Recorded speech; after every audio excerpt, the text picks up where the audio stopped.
I'm reading from page 48 and paragraph 1. In examining Gilman's The Yellow Wallpaper as a work of female Gothic, it is the first time that the non-female Gothic is being introduced, and I'm expecting that this paragraph gives more interpretation and explanation towards this now. The following essay acts, to some degree, means to some certain extent, as a corrective to Johnson's essay and to the numerous studies that have read this story exclusively as a light and non-political horror tale, or as a politically charged feminist piece that explores the ideology of femininity.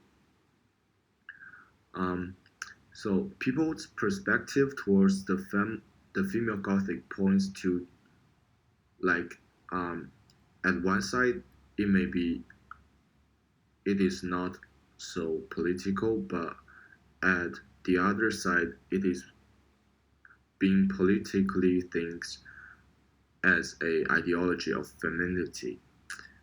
Their common oversight has been to fail to consider the suitability and implication of German's choice of what later came to be classified as the female Gothic mode. So at this point, I'm thinking that people um, who judged the female Gothic work earlier may have some like misunderstanding towards them, and a form that is generally distinguished from the traditional Gothic mode, as it centers its lens on a young woman's rite of passage into womanhood and her ambivalent relationship to contemporary domestic ideology, especially the joint institutions of marriage and motherhood. So there's the interpretation of the female Gothic work, but I assume it was interpreted by people later.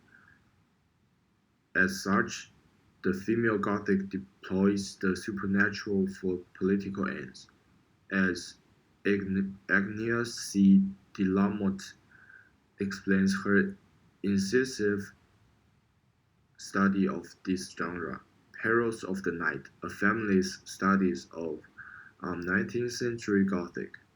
The fear of power. The fear of power embodies the in Gothic romance is a fear not only of supernatural powers, but also social force so vast and impersonal that they seem to have supernatural strength. Um, so there mentions the social force additionally, because I think there's like some relationship in the social system, and this contributes to the female Gothic writing.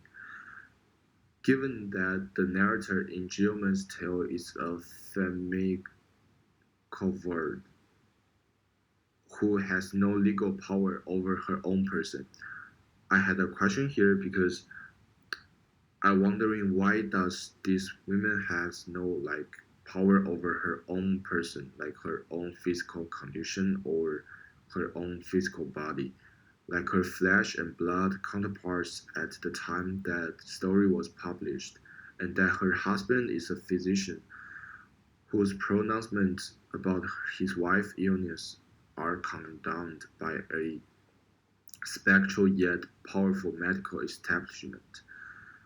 It is no wonder that his wife grows increasingly fearful of him and suspects him of conspiring with his sister against him.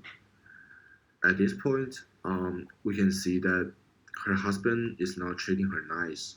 Maybe like the male, um, the man in the family is not like the man in the family has power over his wife, and this situation happened a lot in the U.S. at that time.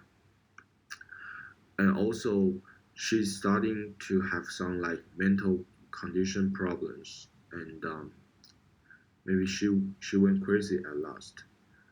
These fears are magnified by the fact that America seemed to be full of Johns. Okay, so full of Johns corresponds to what I just said. Um, so, like, um, males in the families had like over had power over their wives. So full of Johns means like every male in the family are the same.